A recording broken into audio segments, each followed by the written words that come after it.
नमस्कार, स्वागत है आपका मेरे YouTube चैनल जॉब ट्रक में। आज की वीडियो में इंडियन ऑयल कॉरपोरेशन लिमिटेड द्वारा निकाली गई वैकेंसीज के बारे में बात करेंगे।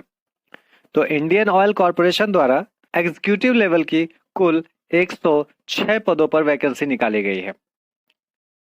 तो जैसा कि आप स्क्रीन पर देख पा रहे हैं, अभी मैं IOCL द्वारा निकाली गई नोटिफिकेशन, ऑफिशियल जो नोटिफिकेशन इन्होंने निकाला है वो 28/2/2023 को निकाला है, वो आपको स्क्रीन पर दिख पा रहा है अभी। तो इसमें क्या कुछ वैकेंसी रिलेटेड जो भी डिटेल्स हैं उसके बारे में हम लोग चर्चा कर लेंगे। क्या कुछ इसमें जो है एक्सपीरियंस होने वाला है, क्या कुछ क्वालिफिकेशन होगा, एज लिमिट क्या होगी, वो सारी बातें इस वीडियो में हम लोग जानेंगे। तो वीडियो में अंत तक बने रहें। तो चलिए देख लेते हैं क्या कुछ इसमें रिक्वायरमेंट है। सबसे पहले आप जैसा कि देख पा रहे हैं, executive level L1 on fix term engagement basis at annual consolidated amount of 12 lakh, और दूसरा जो है executive level L2 on fix term engagement basis at annual consolidated amount of 16 lakh. नीचे जो है total number of FTs required including reservation.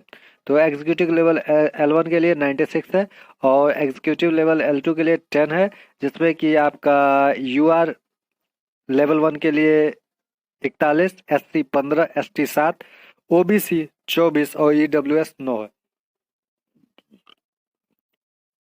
उसके बाद executive level 2 के लिए टोटल रिक्वायरमेंट 10 है, जिसमें UR 6, SC 1, ST 0, OBC 2 और EWS 1 है। आगे चलते हैं। आगे जो इन्होंने दे रखा है कि for executive level detail of refinery unit wise requirement इन्होंने नीचे दिया है। जैसे बरौनी रिफाइनरी बिहार के लिए 6 मैकेनिकल, 5 इलेक्ट्रिकल, 5 सिविल और 3 इंस्ट्रूमेंटेशन के लिए, यानी टोटल 19 रिक्रूटमेंट है यहाँ पर बिहार के लिए। गुजरात रिफाइनरी वडोदरा गुजरात के लिए 2 मैकेनिकल, 2 इलेक्ट्रिकल, 7 सिविल और 3 इंस्ट्रूमेंटेशन, कुल मिला के 14 वैकेंसीज खाली है। हल्दिया रिफाइनरी यानी वेस्ट बंगाल की बात करें तो मैकेनिकल के लिए 2, electrical 1, civil 2, instrumentation 1, total 6 vacancies खाली हैं। Panipat refinery and petrochemical complex Haryana की बात करें तो मैकेनिकल के लिए 12, इलेक्ट्रिकल के लिए 7, सिविल के लिए 10 और इंस्ट्रूमेंटेशन के लिए 8, यानी कुल 37 वैकेंसीज खाली हैं। दिग्बोई रिफाइनरी यानी आसाम की बात करें तो 2 मैकेनिकल के लिए, एक आपका इलेक्ट्रिकल के लिए, एक सिविल, एक इंस्ट्रूमेंटेशन, कुल 5 वैकेंसीज खाली हैं।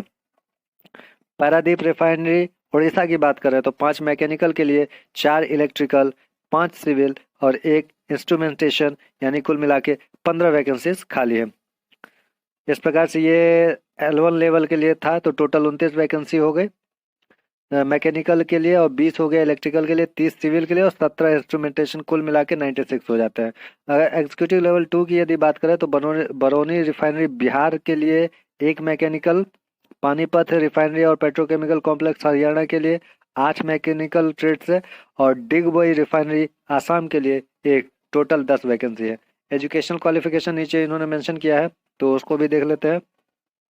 एग्जीक्यूटिव लेवल 1 के लिए इन्होंने कहा है क्वालिफिकेशन जो है ग्रेजुएट B या BTech इन रिलेवेंट डिसिप्लिन, और prescribed qualification required mechanical engineering,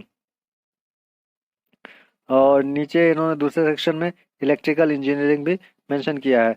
नीचे एग्जीक्यूटिव लेवल L1 की बात करें तो क्वालिफिकेशन जो है आपका ग्रेजुएट B या BTech सेम होगा।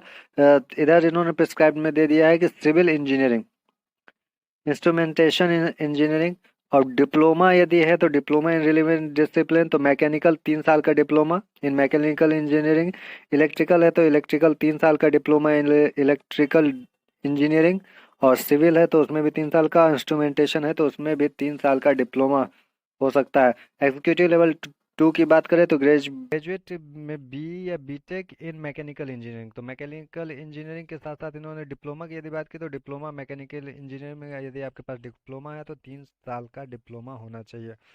उसके बाद नीचे देख लेते हैं क्या कुछ इन्होंने मेंशन किया है। वर्क एंड एक्सपीरियंस रिक्वायरमेंट, तो एग्जीक्यूटिव लेवल L1 के लिए जो है आपको हमने क्वालिफिकेशन बता दिया है, साथ में इन्होंने एक्सपीरियंस दिया है। Prescribed work experience required minimum in year 5 years, ठीक है। और जो डिप्लोमा धारक है उनके लिए 10 वर्ष है। Work experience related to supervision, quality control, inspection, safety work in any construction. ठीक है।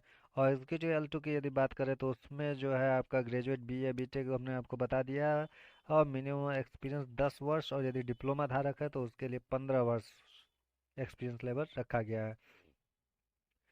नीचे रोल्स एंड रिस्पॉन्सिबिलिटीज़ को मेंशन किया गया है। तो डिस्क्रिप्शन में आपको इस नोटिफिकेशन का लिंक मिल जाएगा, वहाँ से आप इसको डाउनलोड कर सकते हैं और अच्छी तरीके से इसको पढ़ सकते हैं। और क्या कुछ देख लेते हैं। हाँ, नीचे एज लिमिट मेंशन किया गया, तो एग्जीक्यूटिव लेवल L1 के लिए 35 वर्ष अधिकतम आयु, और एग्जीक्यूटिव लेवल L2 के लिए 45 वर्ष अधिकतम आयु। नीचे कंसेशन ऑफ एज रिलैक्सेशन भी दिया है। OBC नॉन क्रीमी लेयर के लिए 3 वर्ष का कंसेशन, और SC ST के लिए 5 वर्ष का कंसेशन रखा गया है डिपार्टमेंट की तरफ से। उसके बाद सिलेक्शन प्रोसेस दिया है, तो selection process will comprise personal interview only. केवल आपको इंटरव्यू ही देना होगा, इसके लिए कोई भी लिखित परीक्षा आपको नहीं देनी होगी।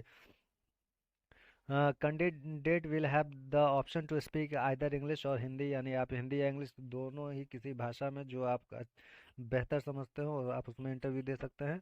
और the candidate should secure minimum 50% qualifying marks, 40% for ST ST candidate in personal interview. Personal interview में आपको यदि SC ST कैटेगरी से आते हैं तो 40% मार्क्स लाना होगा, और यदि अदर कैटेगरी से आते हैं तो 50% मार्क्स लाना होगा इस इंटरव्यू को क्वालिफाई करने के लिए। आगे चलते हैं। आगे नीचे फिजिकल फिटनेस की इन्होंने बात की है, लाइबिलिटी टू डिक्लेयर और जनरल इंस्ट्रक्शन वगैरह दिया है। Only Indian national eligible to apply, यानी भारत का कोई भी नागरिक अप्लाई कर सकता है। और उसके बाद जो है आगे क्या कुछ है। Personal interview are likely to be held from 4 week of May. मई के चौथे वीक तक जो है आपका यहाँ इंटरव्यू हो सकता है। और हम इसमें ढूंढ रहे हैं कि क्वालिफिकेशन ठीक है। हाउ टू अप्लाई के लिए दिया है, कैंडिडेट में विजिट द वेबसाइट और www.iocl.com। वो मैं आपको यहाँ बता देने वाला हूँ कि मतलब जो है आपको ज़्यादा दिक्कत ना हो कि कैसे आप वो ऑफिशियल वेबसाइट पर पहुँचेंगे। और नीचे इन्होंने जो है एप्लीकेशन फ़ी भी मेंशन किया गया।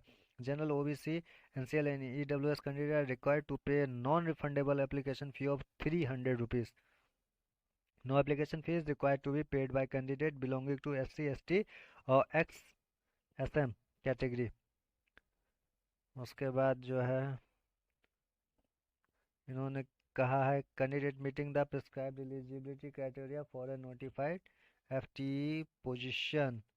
और इन्होंने and access the relevant application link which will remain open from 28 to 23।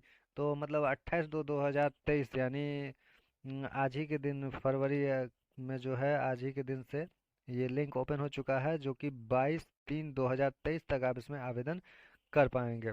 तो जितनी जल्दी हो सके उतनी जल्दी आवेदन कर दें तो ज़्यादा बेहतर रहेगा।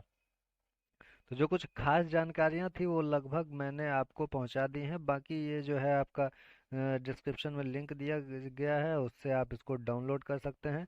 और मैं आपको बता देता हूँ कि आप ऑफिशियल वेबसाइट से कैसे इसको डाउनलोड कर सकते हैं या अप्लाई कर सकते हैं। तो चलते हैं ऑफिशियल।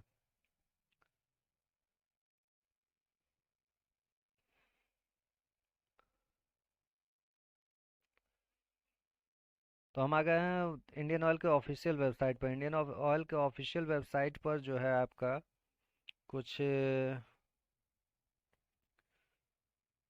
यदि आप मोबाइल में ओपन कर रहे हैं तो यहाँ थ्री डॉट पर क्लिक, ये जो आपको 3 लाइन यहाँ दिख रही है इस पर क्लिक करना है, और यहाँ उसके बाद इंडियन ऑयल फॉर यू इस पर क्लिक करना है, और क्लिक करके आपको कैटेगरी सेलेक्ट करना है इंडियन ऑयल फॉर करियर।